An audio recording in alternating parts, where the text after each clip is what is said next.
mindset is good, but mindset combined with skill set is even better, right? So when you're talking about reframing, when you're talking about about a handful of important techniques that I like to use and help people use, it's that much more powerful. Your day is really dictated by what you do within the first 20 minutes of waking up a lot of the time. So mindset and skill set, where you have a handful within your arsenal, is very, very important. You should always have a handful of skill sets ready and prepared for certain times of the day, right? Don't just wing the day when you're in that messy period called healing, right? At the end of it, towards the end, when you've built enough trust and when you feel like those conscious ideas are starting to become belief systems, you can start to wing it more, if that makes sense, right? But if you wing it now during that messy period, what's going to happen is you're going to get caught again. You're going to get caught up again. And when you are healed, okay, of this very thing we're looking to be healed from, you no longer get caught up because you've practiced a different way of responding to it. So, good for you, Essie, for getting those skill sets going in the morning. That's great.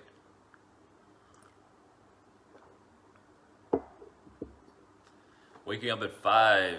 Montana is in the 5 a.m. club.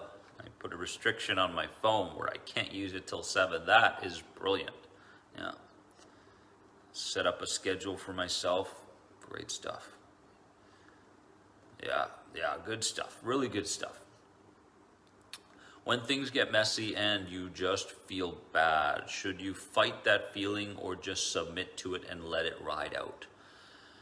I think fighting gets us to a place where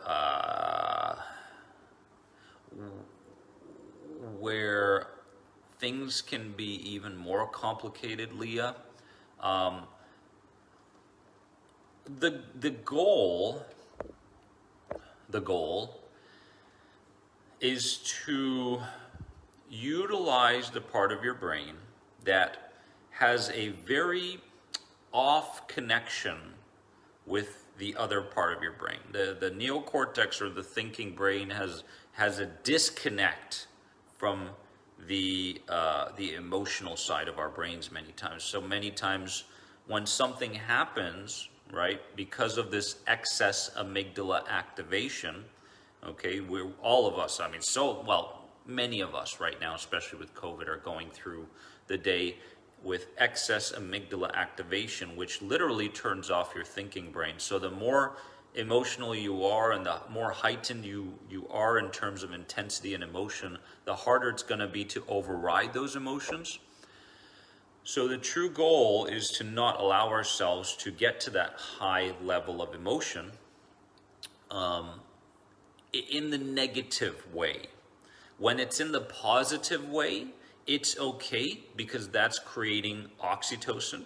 And oxytocin saturation, what it does is it creates neuroplasticity. It amplifies neuroplasticity, which changes the brain, okay, which can help us to alter our old belief system. So high level of emotions in a good way, dancing, feeling good about your progress, your wins, orgasmic, go for it, right? Watching a funny movie, these sorts of things that create that high vibration, good. But it's either good or neutral. When it's bad, it's okay, because the initial involuntary response to something that says, oh, this is bad, that's normal, okay? Question is are you letting that continue onwards, or do you have a skill set? Or can you just apply a mindset that gets you to halt the momentum of the bad, right? I wouldn't submit to it. I would acknowledge it, because you need to acknowledge your fears. You need to acknowledge your angers. You need to acknowledge the fact that way too often way too often, the body will prep us, right? It will prepare us for an upcoming event that it doesn't want us to be a part of. The body will prep us to remind us of our past experiences and past traumas and such, if it feels like we are entering into something similar. So when the body does this, so the subconscious aspect of the body, if we just neglect it, okay, it comes back, and many times it's like this nagging, nonstop, reaction from the body, because we have not acknowledged the reaction, the physiological reaction. You have to acknowledge the physical reaction, because that is, again, a form of the inner child that is looking to protect, okay, from present or future. So as we acknowledge, the inner child can learn from our acknowledgement. Okay, because when we acknowledge that I've got this fear, I've got this chest pain that's trying to prevent me from doing a sport, for example. Many times people don't do sports because they're going to hurt themselves. And that's just a defense mechanism, right? The system wants you to focus entirely on the physical. Therefore, don't put yourself into the sport, because you may lose, for an example, you may lose and feel really bad about yourself. So the system doesn't want you to go there and do that. So here's that bodily chest pain that becomes an excuse not to play the sport. Okay? So Leah, acknowledge, and get to a place where you begin to connect the psychological and the emotional aspects to the physical, right? It was incredible when I stopped looking to distract myself and such from these symptoms, phones, yada, yada, yada. And rather, when the physical symptoms showed up, I said, what is my body trying to tell me? Oh, I'm still angry about that thing that keeps happening, or that person that keeps treating me that way.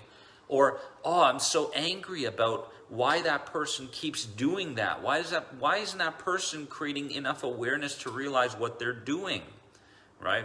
So, oh, that's where that chest thing is coming from. Okay. Oh, I got this throat feeling. Oh man, I really want to express myself to mom or dad, and I haven't for so long. There's that feeling again. I've got that headache because I keep worrying about something that's going to happen in the future, right? I'm trying to come from a place of total control, and therefore I keep experiencing this headache. So as you can see, I've got this response, and I'm trying to understand where the physical reaction's coming from, number one. And number two, I'm committing to creating a new relationship with these parts of my body, your body, to let them know that we can bring resolve to the very thing that it's worried about. Comment below if that makes sense. That was a long-winded answer to a simple question. I apologize. I do that. Does that make sense? What's the clarity you gain from what I was just speaking about? That's probably the most important direction we can go. Do you feel anticipated anxiety is harder to get through more than the event with anxiety? Oh, 100%.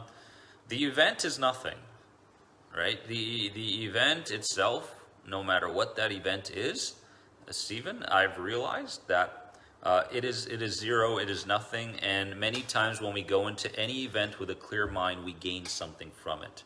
But the anticipated anxiety and the physical symptoms that arise that are looking to prevent us from going into that situation amplifies. The closer we get to the event, the closer we get to the situation, it amplifies, it gets worse.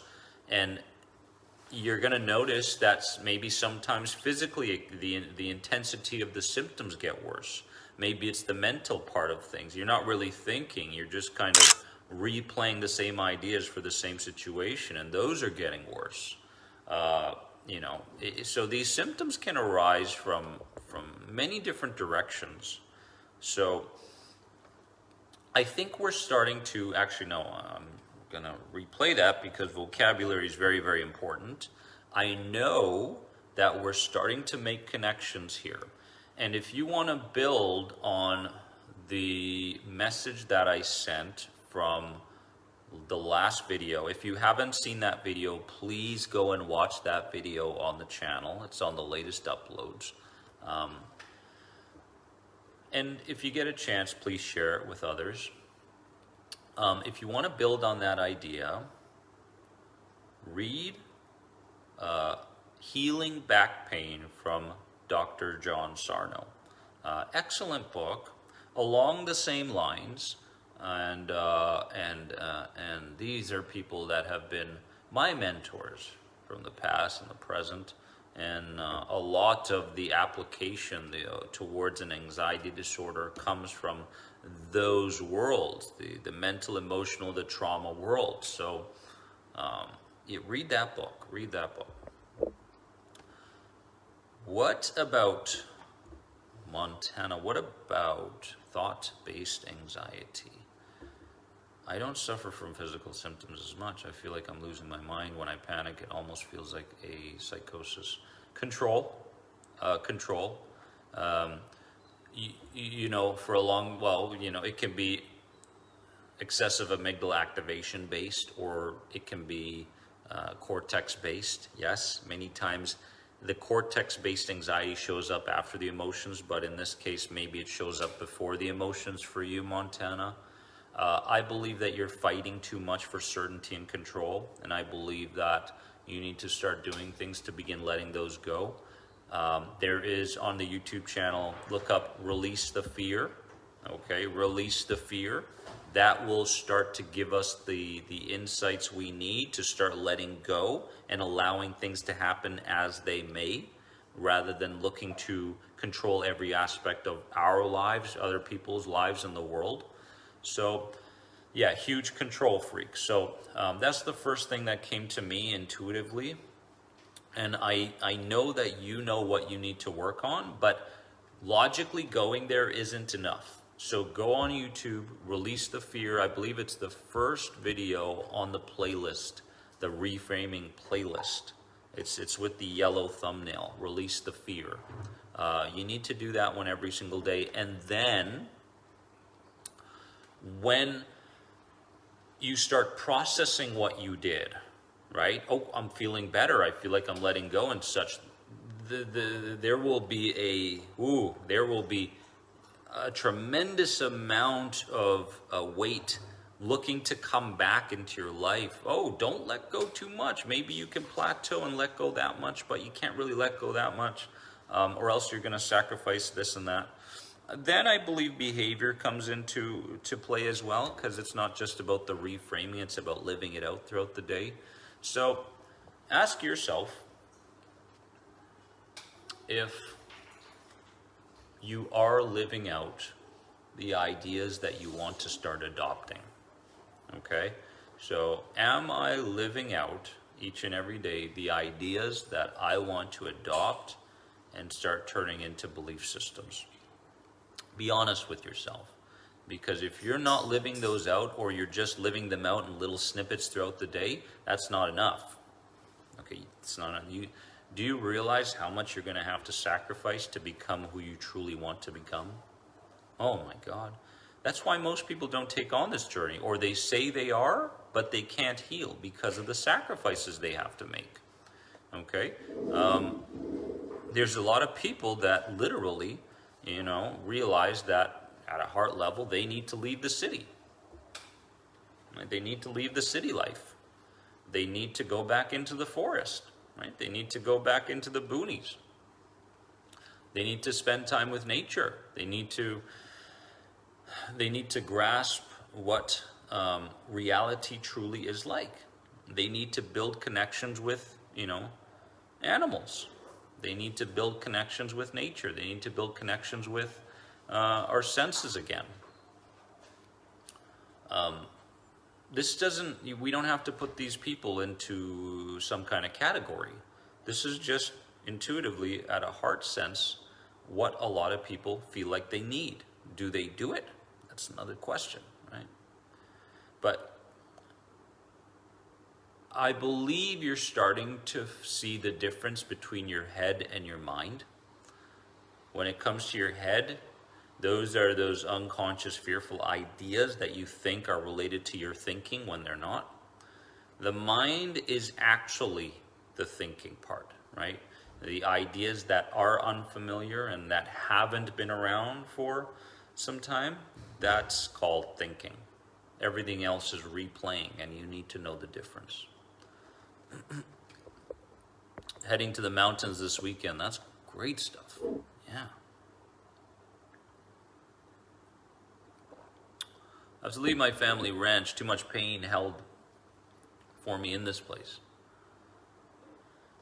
It's interesting when you leave a place or you leave an environment that you feel like is, mildly toxic or whatever, and then you do the work and then you come back, how you realize, that nothing really around you has changed, but perceptually everything has changed. So a lot of people think they need to fight through everything. Not necessarily. Not necessarily. It's easier to leave the environment, gain clarity, do the inner work, then come back. Like, notice how you feel when you go on a vacation and then come back to work. What happens, right? Everybody starts to look different, right? Oh my God, I never realized this about John. I never realized that about, Mary. Holy smokes, right? You feel a high vibration, not only within yourself, but in the environment itself.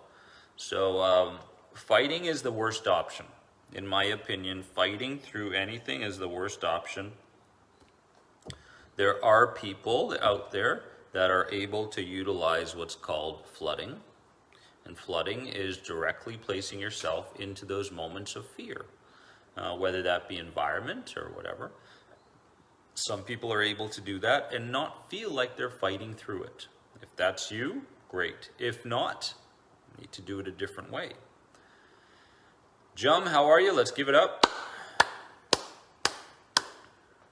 Let's give it up. Nice to hang out with you all.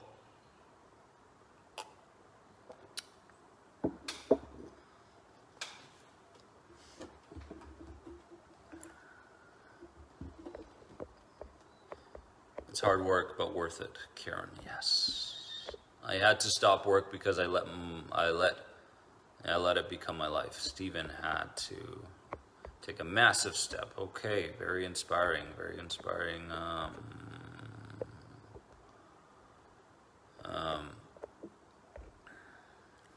Let's see here. Joanne, how are you? It's nice to have you here. Started to set boundaries. Narcissistic mom, and understand better where my anxiety symptoms seem to, heighten after my conversations or interactions with her. It all goes back to our childhood. Many times, quite often, if not all the time, a lot of people will think that time has healed when in fact there are some things that a lot of people still hang on to. To not ignore your symptoms, but rather to understand the message coming from them. Yes, that is the mindset.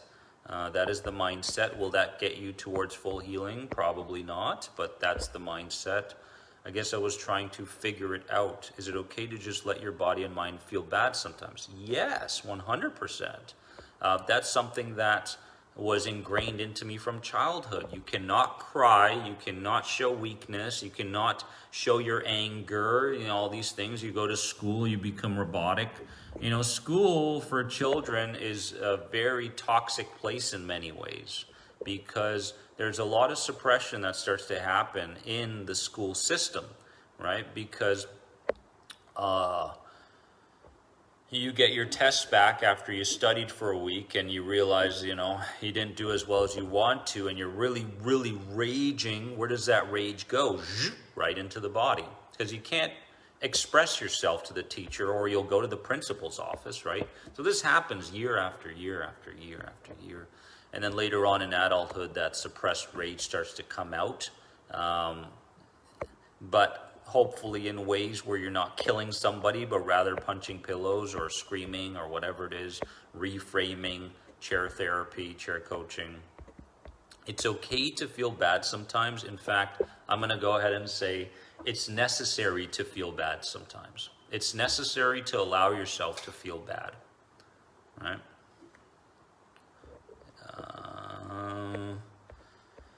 Vaccine and COVID-related concerns.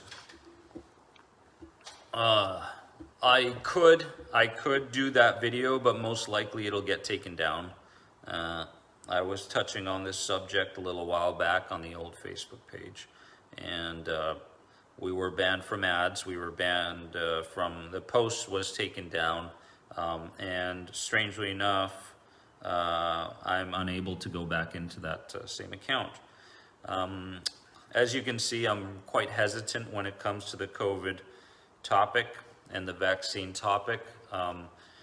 At a heart level, I feel like I shouldn't be hesitant, but I am.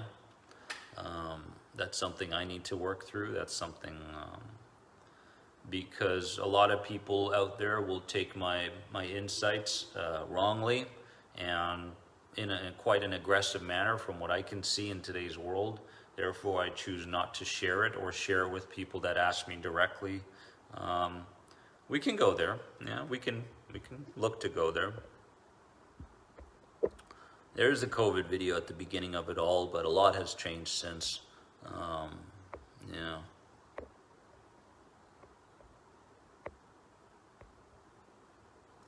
Dana, how are you? Good to see you here.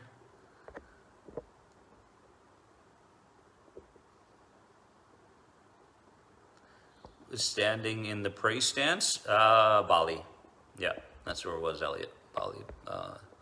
More specifically, it was in a place called Nusa Dua.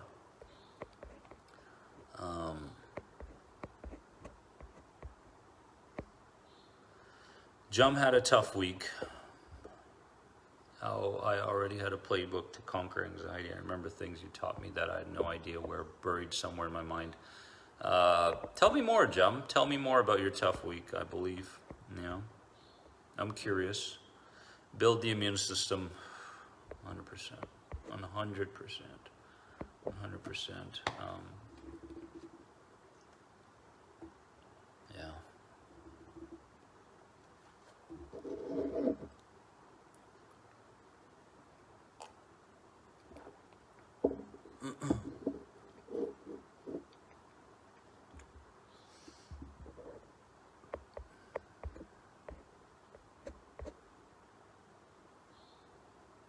Much love, Karen.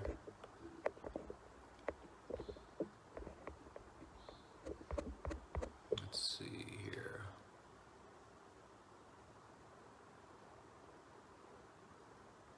Wow.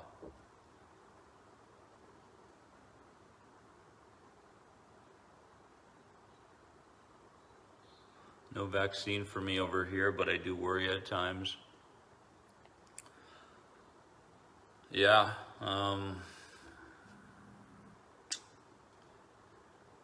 Yeah. It's quite concerning, actually, you know, at a certain level. It really is when I look at, because we're very close here to Australia.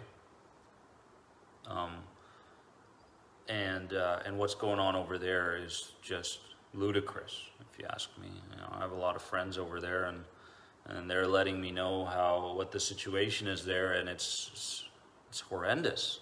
It's a bit of a nightmare. One of my friends got hit with a rubber bullet for basically doing nothing. Yeah, it didn't look good. So at some point, I think we're going to start asking the question of whether this is actually related to health or not. Right? Dennis, did you find that it was easier to heal in Bali versus staying in Canada? Good question. Does environment make a huge difference? Environment can make a difference, Jum. I'll tell you that from experience. Is it easier to heal in Bali? I believe that when I was very highly sensitized, yes, it was easier to heal in Bali than it was in Canada. I wouldn't rely solely on a change in environment, because a change in identity needs to happen, not a change in environment. But the change in environment can be a stepping stone to the change in identity. But yeah, for me, it was definitely at those times easier to heal in Bali than in Canada. Favorite thing about being recovered from anxiety? My favorite thing? My favorite thing about being, I feel like I can be a part of what's taking place right now in the outside world. That's my favorite part of healing from anxiety, because for a very long time it was about survival. It was about the inner world all the time. But through the inner work that I've done, I've been able to connect now. This is my favorite part. When I go for a walk, I'm literally in that moment. When I'm talking to someone, I'm with them in that moment, right? I'm not checking in, or I'm not socially awkward anymore, because I don't care, right? So a combination of just that not caring attitude, but still, of course, being respectful and loving as always, and being able to be present in the moment with the things around me in my environment is probably what I enjoy the most, Bridget. Good to see you. Yeah. Not really a topic, Dana. We're just kind of shooting it, questions and answers. Dizziness for 2 years, okay. Working through it, was diagnosed PPD. How come whatever is causing it doesn't seem to want to reveal itself? It is, but you're probably scared of acknowledging it, Leah, or you probably believe that it's too little of an answer to believe in, because many times we look for the most complicated reason for what we're experiencing. We couldn't possibly believe that, for example, slowing down your speed will allow for the system to begin to neutralize and to begin to heal. We couldn't possibly connect the fact that we're carrying around an 800-pound emotional bag in our bodies that is causing the dizziness. The dizziness is related to scattered thinking. I would focus your attention in the coming months on the idea of focusing on one. Whether you're eating, focus on one. Whether you're drinking something, focus on one. And I would get to a place where you clean up your past, Leah. Clean up your past. And when you clean up your past, many times life does slow down in the present, right? And those are things that are going to help with your dizziness, but which helped me tremendously. How do you stop being repetitive every day dealing with symptoms? Stop being in fight and flight mode. Do you just say, yeah, it's there, so what, and keep going? I think you're talking more so about the responding aspect to the feeling rather than the side work that needs to be done with your inner child, right? Because again, we're talking about two very important areas here, okay?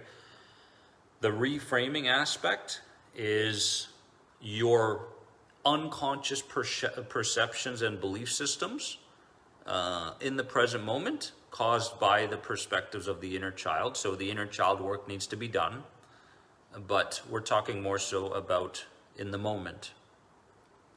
I would stop trying to look to stop from being in fight or flight first and foremost.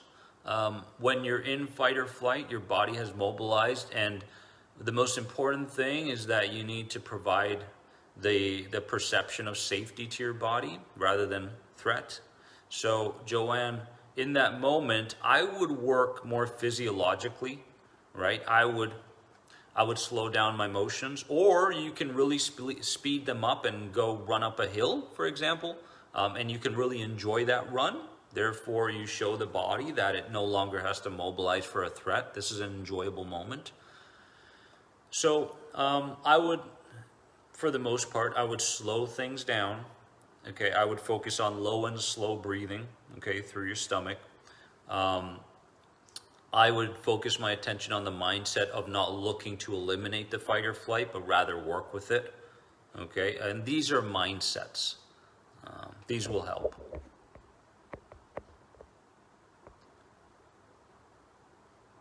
Yeah, we have to get to a place here, guys, where everything we do involves the body.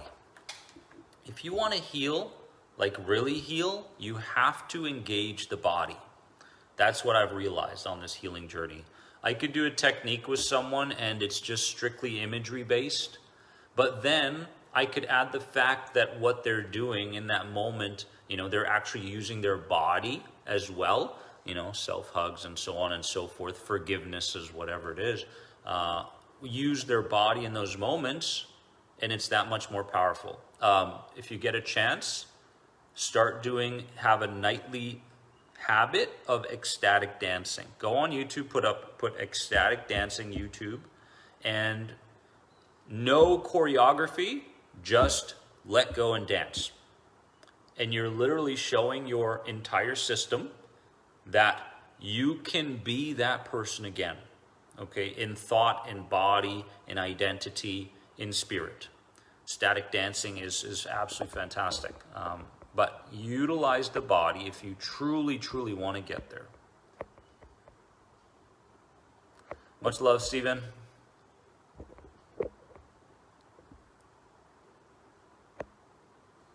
Remember, you can do the reframing work, but you also have to make sure that as you go through the day, you're providing safety signals to the body, okay?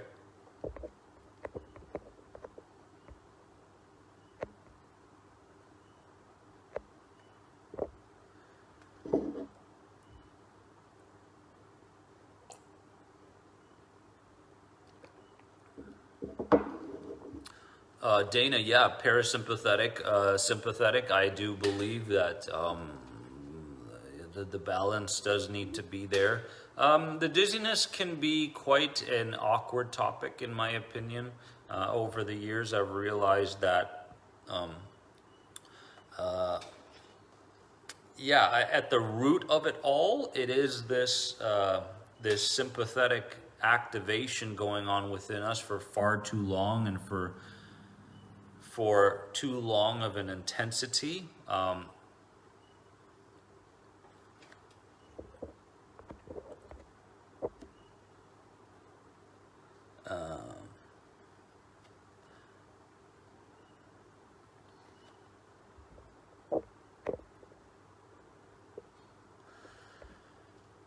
It's many times people, I'll give you an example of this. I had to have the courage to let go of the very thing that comforted me, which was my dizziness, right? For a long period of time, I lived within comfortable dizziness. Dizziness off steadiness tends to be one of those lingering and very common symptoms when it comes to an anxiety disorder, for sure. And I didn't want to let go of it, a part of me, because I built a relationship up with it. It was kind of my another layer protecting me from something. So you want to make sure that you're brutally honest with yourself and get to a point where you are truly at a heart level ready to release and ready to move on. Let's see here.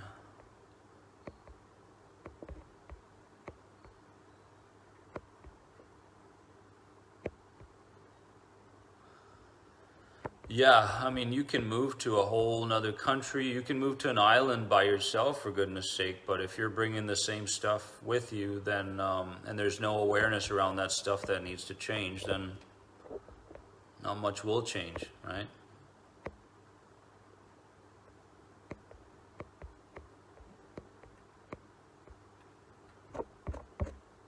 Oh.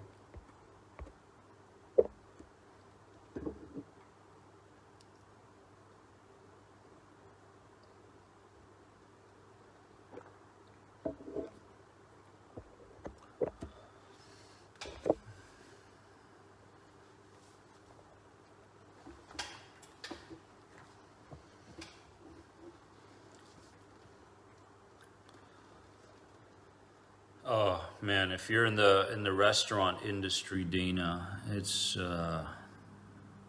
tough. It's tough. Yeah. Yeah, when you're in that state for that long, that can really mess with your perceptions. Yeah. It can really mess with your body. Getting comfortable. Joseph, how are you? Getting comfortable being uncomfortable is a powerful mindset skill. Yes, totally. Wow, struck a chord. Leah says that made me start crying. I have built a relationship with it. Yes, we have. Yes, we have. We build relationships with our symptoms of anxiety because those are just another layer of protection. Write that down. Your symptoms of anxiety are layers of protection. Just like eating, just like weight gain. Okay? I see somebody who's, 20 pounds overweight. Okay, that's layers of protection. 40, 60, 100 pounds overweight, more layers of protection. Okay, from not wanting or not desiring to go to that emotional place. Yeah, it's incredible when you can really work on the right reframing techniques and get somebody in a place where they're highly imaginative in terms of how they want to re-perceive a past experience, or when you do the right emotional work and you see them really processing it through crying and such, it's incredible how fast the weight starts to come off, right? As one of my mentors, Brent Baum, says, most people are dieting the wrong body. They're dieting the physical body when they should be dieting the emotional body. I have to go shopping with my mom tomorrow, Val. Ain't that nice? And I am already freaking out about it. Big stores, the lighting, being with my mom makes me feel unsafe. Well, those are one way of viewing it. I would go on YouTube and look up the reframing process that says future reframing. Future reframing places us in the shopping mall, okay, with mom, having a pleasant experience, okay, with a smile on our face, going slowly. So Val, go on YouTube, future reframing, go and do that a few times. And then when you're in the moment, guess what? It's going to be even easier. Most people just hope for the best. Don't let that be you, right? I hope for the best. I'm going to place myself in that situation and hope for the best. Or, most people don't prepare for anxious situations that are upcoming, right? There has to be a certain degree of preparation, not mental. When we're talking about mental preparation, the mental preparation is a byproduct of other types of preparation. Okay, so like you go on the YouTube playlist, Reframing, those are imagery-based exercises with the somatic component. So you're using the body, you're imagining a different scenario at a time where things slow down so that you can tap back in to that relationship with your subconscious. And then what starts to happen there is the ball starts moving in the right direction, right? Something that was threatening starts to be neutral. After neutral, it starts to become pleasant. So if you're going to go into a certain situation, make sure that you prepare for it before you go in, number one. And number two, don't just focus on skill sets in terms of what to do in the moment of fear or panic or anxiousness, right? Because as we mentioned earlier, if you hit that emotional intensity that's very, very high, it's very difficult to counter that and go back to that neutral and pleasant place. Okay, so you want to build momentum as you go through the day. The more momentum, more positive momentum you have as you go through the day, the easier it's going to be to go to the mall. The easier it's going to be to do this or do that. The easier it's going to be to be faced with some information, and for you to look at that piece of information and go, well, this could happen too, right? Instead of that. So prepare, prepare, prepare.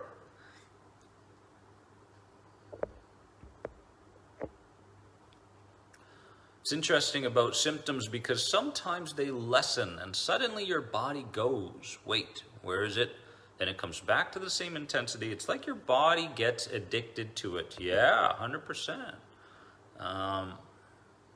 We are, for the vast majority of the time, we are unconscious human beings. We feel like we're making decisions when in fact we're not making any decisions throughout the day, right? It's that part of us that has already decided way before we're even, aware of what we've decided. Okay, so let's understand what we're working with here. We're working with a system that is highly invested in threat, that is highly invested in fear, for the sake of protection, for the sake of things being common, things being consistent, okay? The addiction to suffering is a very real phenomenon, right? It's going on with the vast majority of the world, especially right now.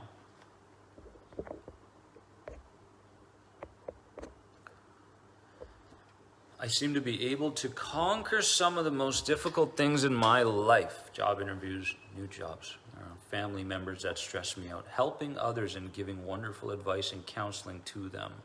I have anxiety through all of those, but I do them without hesitation. So why are the little things so difficult for me to overcome? I have anxiety first thing in the morning, which I'm working on with my, I have anxiety when I shower, anxiety when I'm on my way to work. Strange little things that cause me anxiety. You are afraid, well, not you, Dana, but the deeper part of you, the inner child part of you, is afraid of being left alone. Because it seems that you thrive in situations where you're with other people, but as soon as you're alone, based on the examples you're giving me, you seem to go into a state that is very, very anxious for the sake of getting back to those comfortable places, such as new jobs, family members, and so on and so forth. I believe that there is a few traumas that you probably have to work on based on when you were alone, maybe at night when you were sleeping, when you were a child. Maybe something else happened, but I would look into the fact that your inner child is afraid of you being alone and by yourself and doing things by yourself. And at that point, if we go even deeper, there may be a self-worth issue there. Your level of self-worth is determined by how people react to you. And that low level of self-worth may be there when you're alone by yourself. I would look into the emotional traumas that you have unconsciously probably repressed at a deep level that you need to bring to light. Many times you work with someone, they can unravel that with the right questions and with the right words, the right atmosphere, the right energy. How much of that resonates with you? Let me know. Kimberly.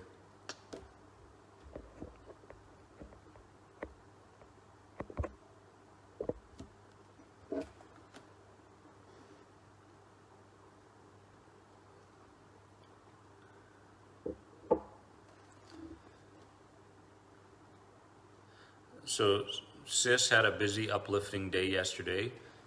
Today I had nothing to do and I'm in a messy hell. Your interpretation of that nothing to do has to change. Busy doesn't mean productive.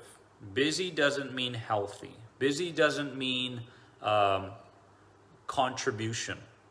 Okay, many people think that busy means contribution. No. I've contributed more to this world by being less busy than I have when I was the busiest person alive. So the interpretation, sis, of doing nothing needs to change. The doing nothing provides you with the optimal clarity and health that you need to spread the kind of energy into this world that the world needs right now. Okay, so many times, well, let me give you an example. For months, I had to do nothing. Right? My heart said, do nothing. So I did nothing. While I was doing nothing, my awareness was growing. While I was doing nothing, I was still doing something. So you'll notice that when you listen to people, they'll tell you exactly what's going on, right? I listened to Dana for a few moments, and we've picked apart a few things here. These things I know in my heart to be true. Okay, so this is great because she's open-minded towards it, which is great. Sometimes I'll express what I feel is happening here, and people will bring up their defense mechanisms. But Dana is willing to go there, which is fantastic to see.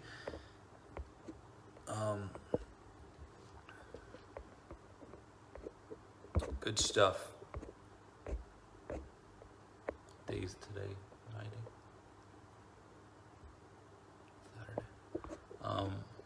I will post this. Yes, I will post this Sunday morning. I'll post this. Yeah.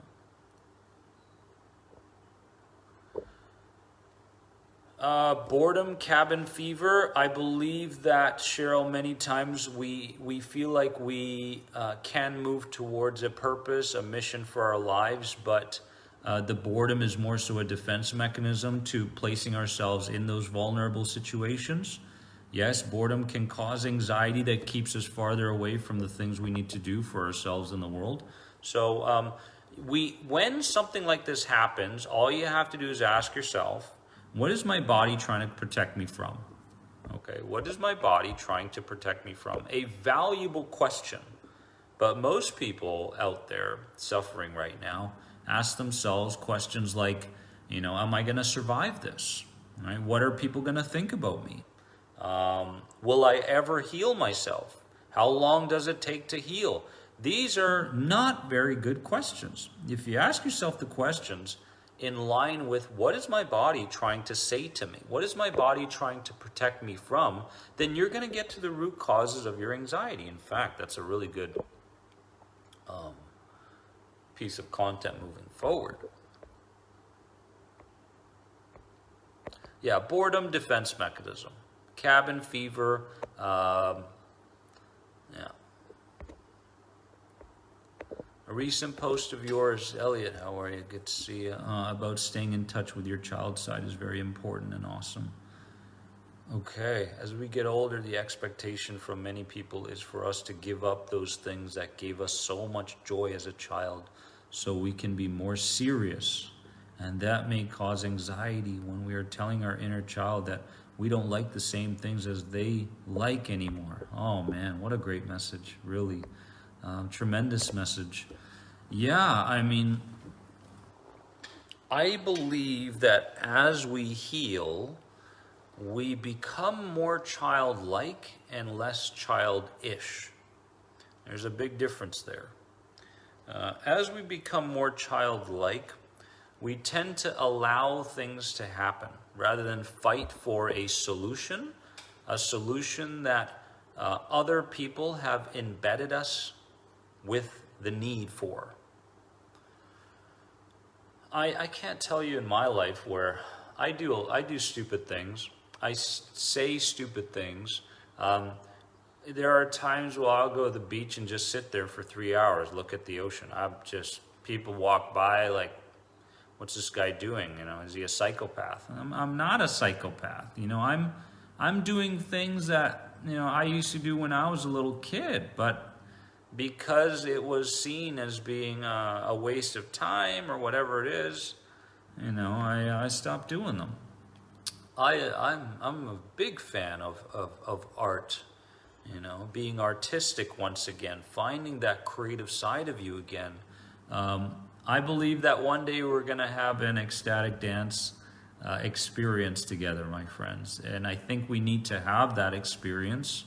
To some people, it's going to feel a little bit silly. It's going to feel like they're really doing something outside of their comfort zones. But I'm going to plan that ecstatic dance experience, and we're going to go into it. And you're really going to just let go and be that child again. I've been noticing my childlike feelings coming back. Great feeling. That's great. Keep following that. And really, that's what this is all about. It really is. You no longer have to be fake. You no longer have to be what anybody wants you to be. You no longer have to be suppressing your feelings and emotions. You no longer have to be this robotic anymore. You can, in fact, be who you were before you were programmed into all of this, right? So I love you all. Have a wonderful rest of your day. Yeah, let's take one more question if possible here with Megan. It helped immensely. Good, that's good. Is there an easy answer to figuring out how to put all of this stuff that you are saying and put all this stuff that we know to be true and work into action? Yes, I feel like I know what to do, but it's like I can't always get it to click. Okay, you gotta go read my second book, F Coping, Start Healing. Okay, the audiobook version is also out. And Megan, when you read that book, you need to focus your attention on 3 things, okay, which is in that book. Number 1 is the mindset towards healing, okay? That needs to be there all the time. The mindset that worked for me more than anything was I'm gonna look to work with the inner child / body, subconscious, rather than fight to release myself of things I don't want to feel. So number 1 is the mindset. Number 2, in that book, there are many techniques connected to responding in the moment of hesitation, in the moment of doubt, in the moment of fear, in the moment of anger, in the moment of guilt, in the moment of unforgiveness, how to respond. And 3, reframing. Okay, it talks about different types of reframing practices. I give you a script. I give you the link. Everything is laid out in that book, F Coping, Start Healing, which is really the foundation of all my coaching. So Megan, I would go there, read F Coping, Start Healing a few times, and focus on those 3 things. Write it down. Mindset, responding, reframing. If you put this into practice for as long as it takes, you will inevitably heal. You will heal the very things you're looking to heal, right? Love you all. Have a wonderful rest of your day. Thank you for joining me. Do you want this posted on YouTube so that we can watch it a few times? Yeah, I'm willing to do that for sure. Throw it up there on Sunday morning, PST. And yeah, if you get a chance, just share the group. Share the page with somebody or a community out there that's looking for this type of information, type of knowledge, and we'll take it from there. Love you all. Have a great day. Bye-bye.